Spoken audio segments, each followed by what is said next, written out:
Today we have with us Dr. Sauptik Sinha Roy. He has got All India rank of 561 in NEET PG 2024, and he is here to share his piece of wisdom, what he has learned throughout this journey. So, Dr. Sauptik, please introduce yourself. Hi, my name is Dr. Sauptik Sinha Roy. I have done my MBBS from NRS Medical College, Kolkata.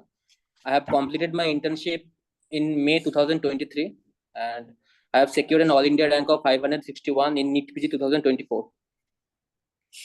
So, what was your rank last time? My rank last time was 28,000, NEET PG Okay. 2023.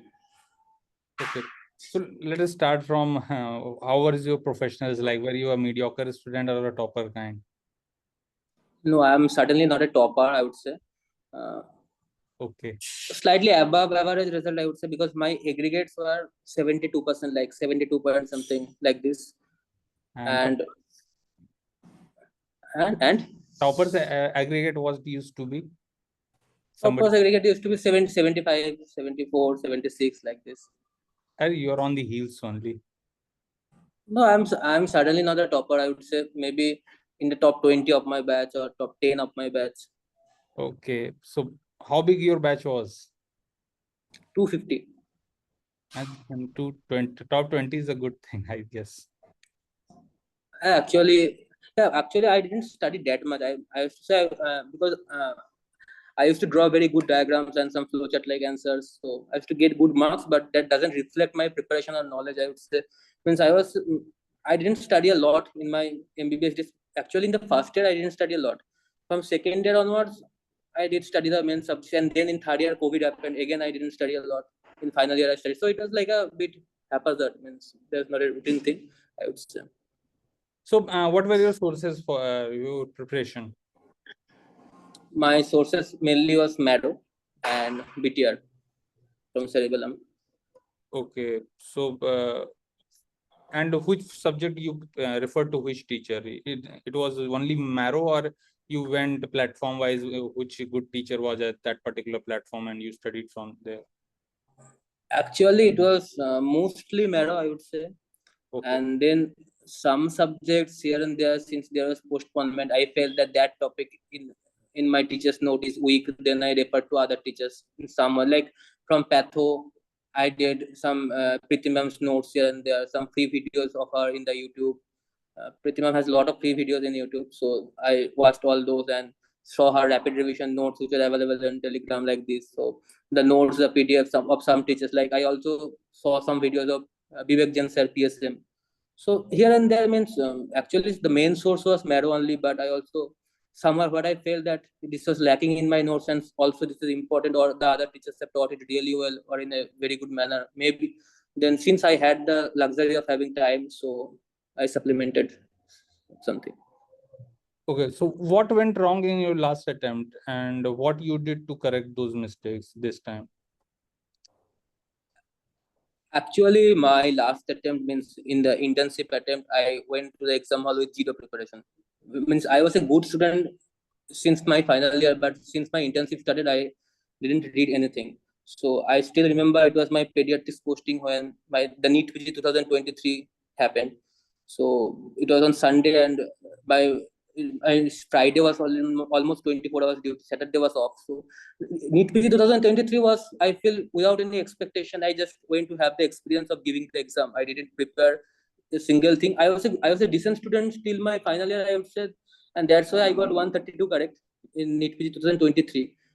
But I didn't solve a single MCQ till then. So I didn't give a single GT, single subject-wise test by the time NEET PG 2023 happened. My serious preparation started only after May 2023. I prepared till 11th August. So that was my serious preparation. I would say in NEET PG 2023, since I passed my final MBS very freshly, and I gave the exam without any expectation, without any pressure, and that's it. Means I didn't prepare, so I can't tell you what went wrong. But maybe if I solved more MCQs, at least the PYQs, maybe I could have performed a little better, I would say.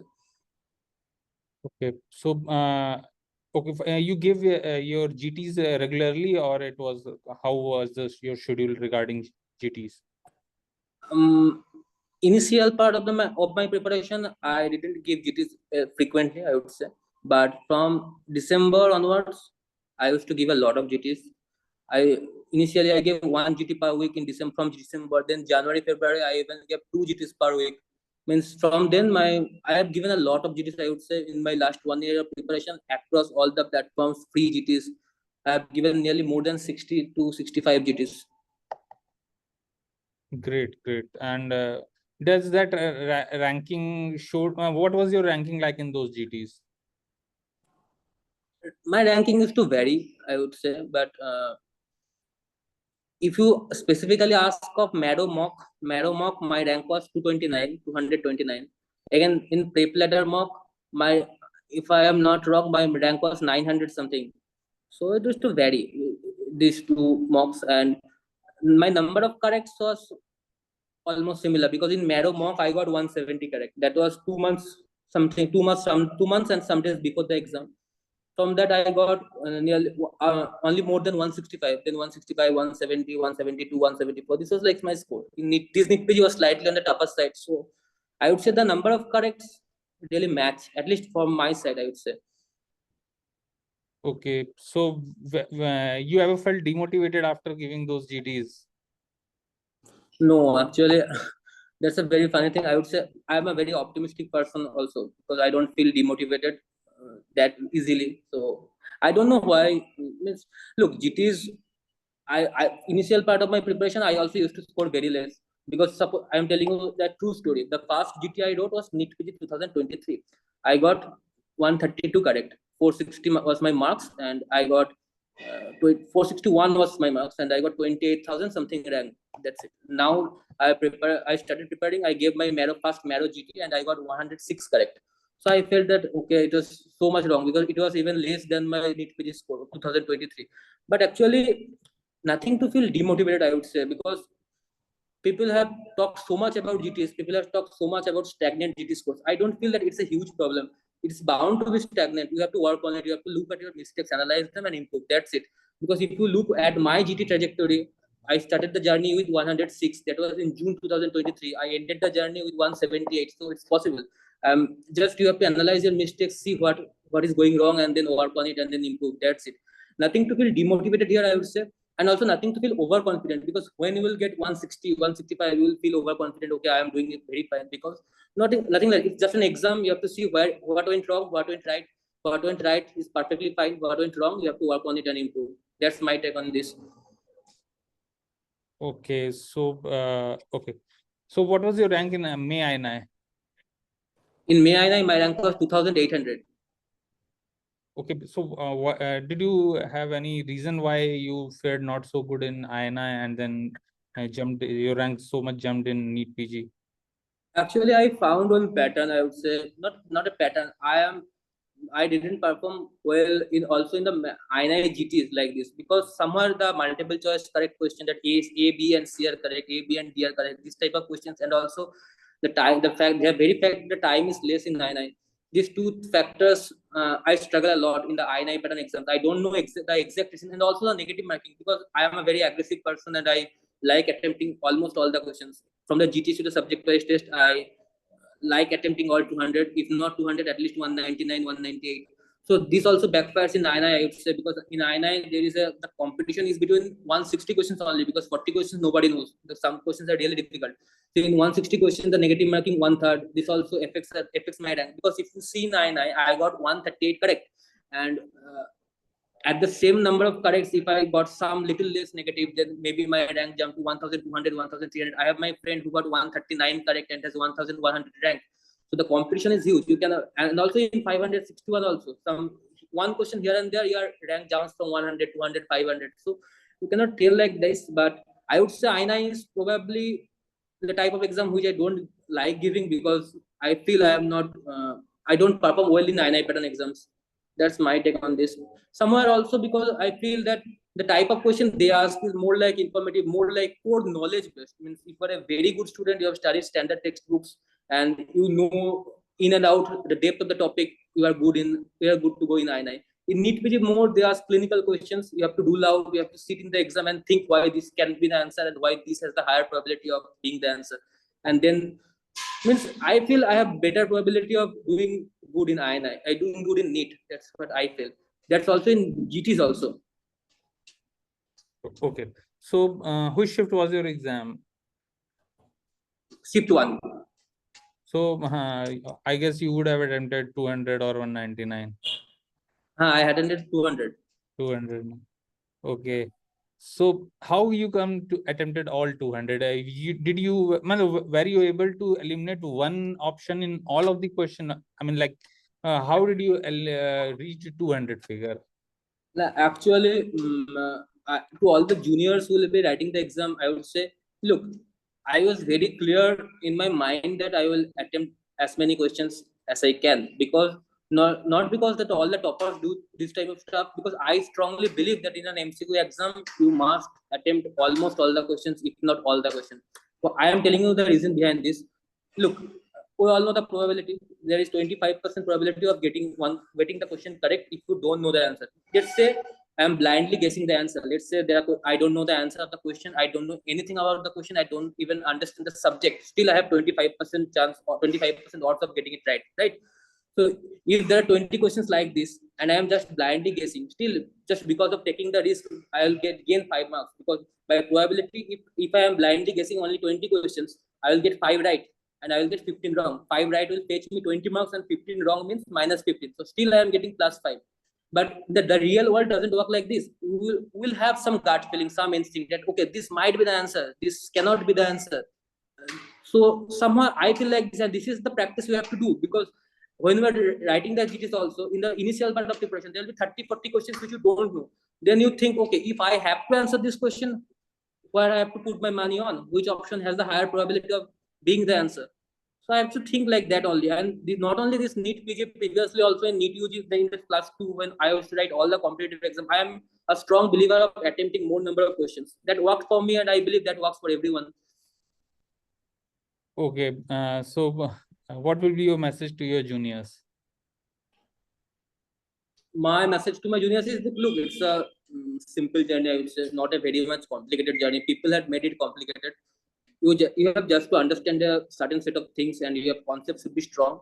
Then you should remember it. You have to revise your notes multiple number of times, practice a lot of MCQs, practice PYQs, and then write a large number of GTs. This forms the core preparation. And then with this preparation, you have to give a good exam with a clear mind, rational thinking, as good as possible, and then you'll get a good rank. That's it.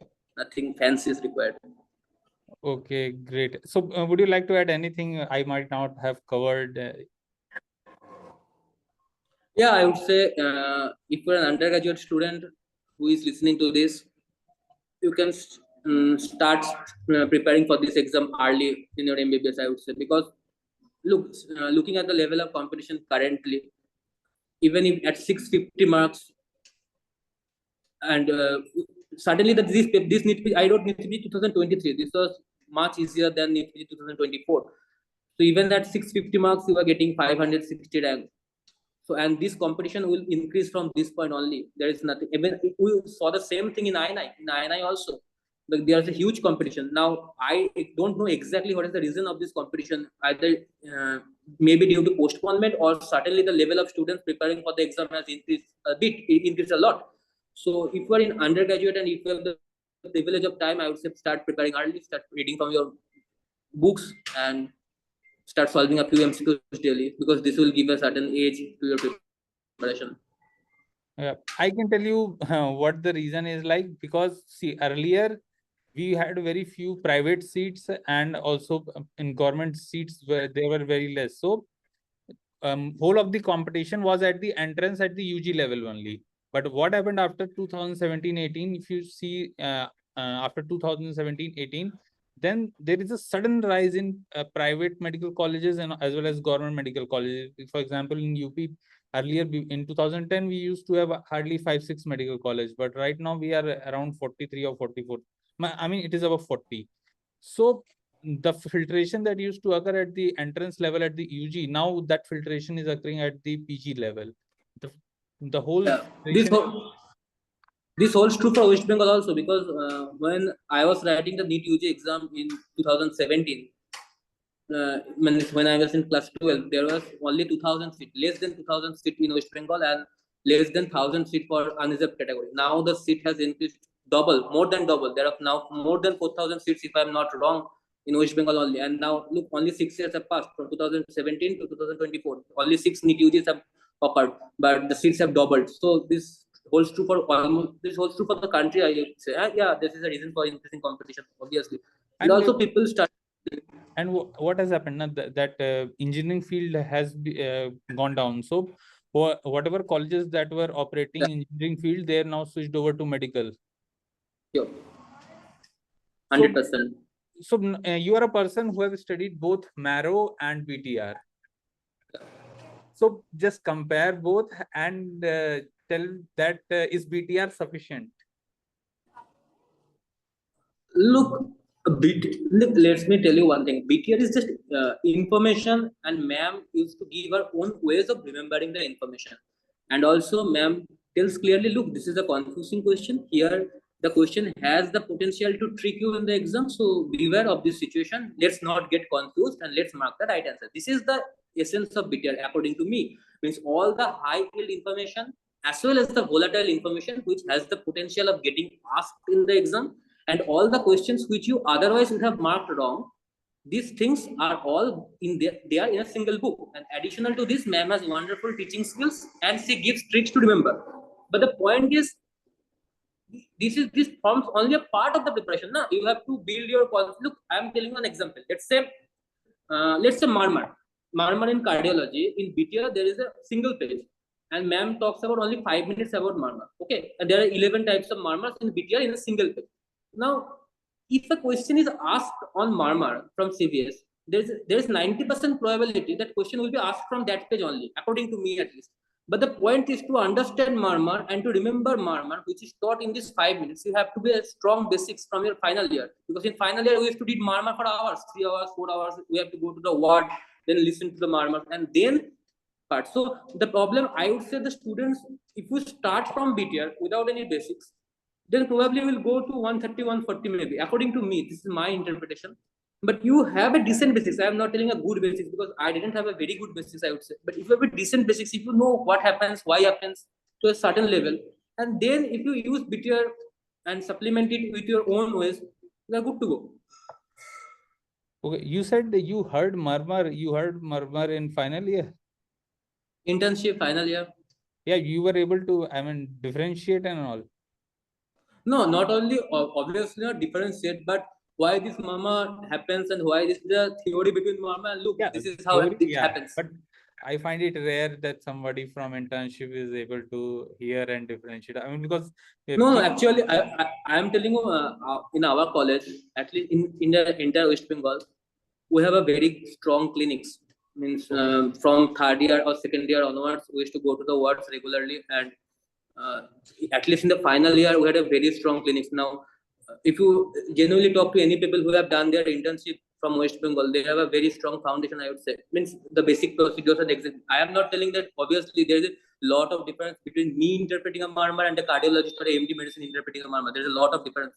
But the point is, our residents took the care of making us understand the Marmar. That look, this is a patient, this is the pathophysiology, and why this is happening. Obviously, I didn't understand a lot of this, but I think that why this is happening and how this is happening. Okay, this is how it means. They took care of us and made us hear that. That's it. That why is it increasing on inspiration and how to hear this. And we have, and also if you have allotted a serious case, you have to do all this either, and then you will be passed only. Yeah, I've heard in West Bengal they are very rigid about internship and all, and they are okay. So it was really great having you on my channel, and and my best of luck from my side for your future endeavors, and thank you. Thank you.